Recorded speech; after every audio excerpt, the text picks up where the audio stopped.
एना Nicholas को call करके सब कुछ इन्फॉर्म करती है। अभी बस वो ही लुइस को संभाल सकते हैं।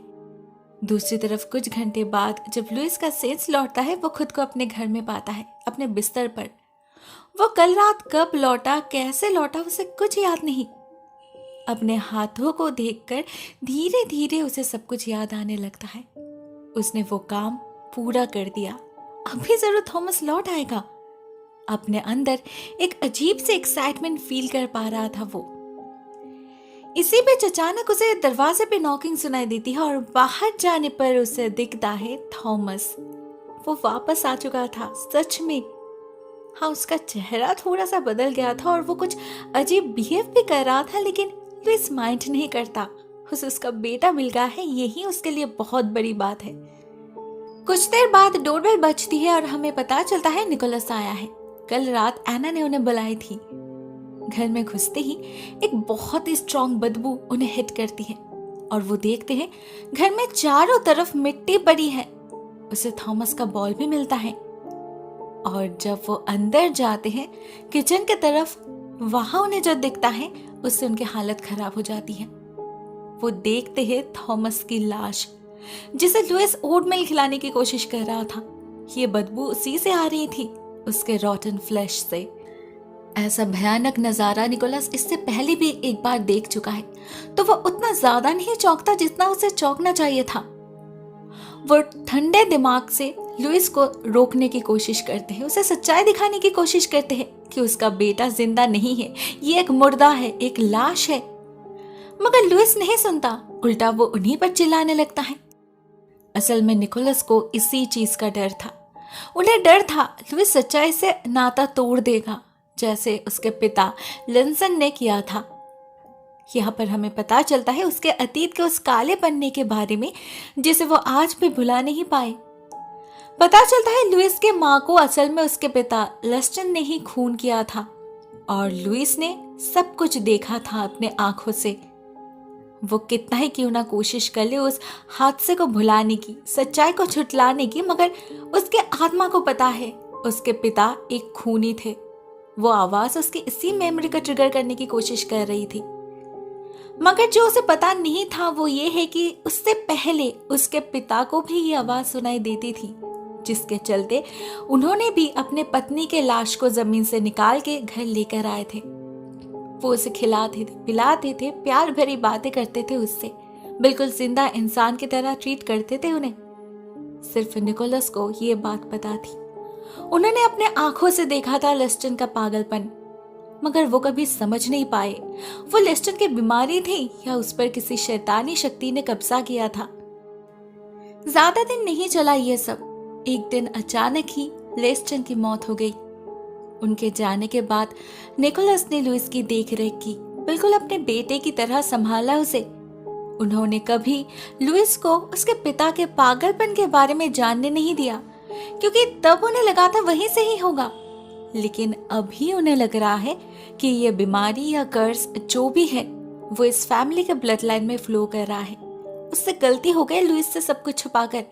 अगर वो पहले ही उसे वार्न किए होते तो शायद लुइस खुद पर आज काबू रख पाता। एटलीस्ट अगर उन्होंने एना को बताए होते तो उसका कुछ ट्रीटमेंट तो हो सकता था। मगर अभी सिचुएशन हाथ से निकल चुका है। लुइस एक लाश को अपना बेटा समझ रहा है।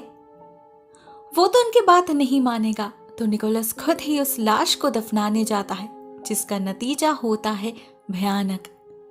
लुइस गुस्से में पागल होकर उन पर हमला कर देता है, धकेल देता है घर के बेसमेंट में और उसके पीछे पीछे जाता है थॉमस। वो नीचे जाकर दरवाजा बंद कर देता है। उसके बाद अंदर क्या होता है लुइस को कुछ पता नहीं चलता। बस बेसमेंट से निकोलस की चीखें सुनाई देती हैं। क्लियरली उसे टॉर्चर किया जा रहा था। कुछ देर बाद वो आवाज बंद हो जाती है और थॉमस भी लौट आता है। समय हो चुका था एना को सरप्राइज देने की। तो लुइस थॉमस के साथ उसके दरवाजे पे जाके नॉक करता है और उसे अपनी आंखें बंद करके पीछे मुड़ने के लिए बोलता है। एना ऑलरेडी बहुत डरी हुई थी, टेंस्ड थी। घर के डार्क एनर्जी को वो कहीं ना कहीं फील कर पा रही थी। ऊपर से जैसे ही लुइस थॉमस को उसके पास सुलाता है, उसके स्मेल से एना कांप उठती है। उसके बर्फ जैसे ठंड शरीर के छूने से ऐना के हाथ पैर भी ठंड पड़ने लगते हैं। डर से पत्थर बन चुकी थी वो, हिल तक नहीं पाती। वो रोने लगती है। अपने ही बेटे से, अपने पति से डर लग रहा था उसे, इतना ज्यादा डर जो उसे लाइफ में कभी नहीं लगा। दूसरी तरफ लुइस खुशी से रोने लगा था। उसे लगा उसने ऐना को भी खुश कर दिया। ये उसके खुशी के आंसू है। फिर से पूरा हो चुका है उनका परिवार। लेकिन ऐना का क्या होगा? वो कब तक ये सब सहन करेगी? क्या वो कभी लुइस को समझा पाएगी सच क्या है? एट द एंडिंग सीन हमें इसका जवाब मिल जाता है लुइस के एक ड्रीम सीक्वेंस में, जहां फाइनली उसकी मुलाकात होती है उस आवाज के मालिक से। हमें पता चलता है ये चीज जो सालों से उसके फैमिली को हॉन्ट कर रहा है वो असल में एक ह्यूमन क्रिएचर है, इविल है, जो इंसानों को अपने वश में करके उनसे उनके ही लव्ड वंस का खून करवाता है।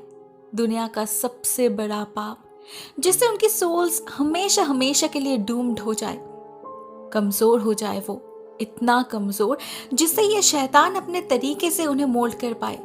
सिर्फ इतना ही नहीं, झूठे लालच और वादों से उन्हें वश में करके ये शैतान उनसे डार्क रिचुअल्स भी परफॉर्म करवाता है, जिससे जो लोग मर चुके हैं उनके शरीर पर भी ये शैतान कब्जा कर पाए, जैसे लुइस के माँ और थॉमस के साथ हुआ। वो लोग कभी भी एक पल के लिए भी जिंदा नहीं हुए थे, वापस नहीं आए थे। वो एक छलावा था जो शैतान ने उनसे किया था। साथ में यहाँ पर और भी कुछ सीक्रेट्स रिवील होते हैं। हमें पता चलता है लुइस ने ही एक्चुअल में अपने बेटे का खून किया था, इस शैतान के वश में आकर, एग्जैक्टली अपने पिता की तरह। और जब ऐना ने उसे सच्चाई दिखाने की कोशिश करी, लुइस ने उसे भी मार डाला। अभी और कोई नहीं है उसका, अकेला हो चुका है वो, सच में टूट चुका है अंदर से, इतना ज्यादा बिखर चुका है कि भाग तक नहीं सकता। इस बार कमरे में हमें विंडोज ओपन दिखते हैं, मगर लुइस पाप के दलदल में इतना ज्यादा फंस चुका था कि वो हिल तक नहीं पाता, भागना तो दूर की बात है। और वो डार्क इविल एंटिटी उसे पूरा का पूरा निगल लेता है, करप्ट कर लेता है उसके सोल को। अभी बाकी जीवन उसे भी वैसे ही भुगतना पड़ेगा जैसे उसके पिता को भुगतना पड़ा था। The end। दोस्तों ऑनेस्टली कहूँ, मुझे ये कहानी काफी ज्यादा अच्छी लगी, काफी अलग तरह की स्टोरी है। और जो सबसे इंटरेस्टिंग बात है वो ये है कि इस स्टोरी का मतलब देखने वालों के परसेप्शन के अकॉर्डिंग वैरी करता है। हर कोई अपने तरीके से इंटरप्रेट कर सकता है इसे। मैंने अपने तरीके से इसे एनालाइज करने की कोशिश करी है, जो आई होप आपको पसंद आई होगी। आज के लिए बस इतना ही दोस्तों। Thank you so much for watching this video. बहुत जल्द मिलते हैं किसी और नए वीडियो के साथ। तब तक के लिए टेक केयर, टाटा।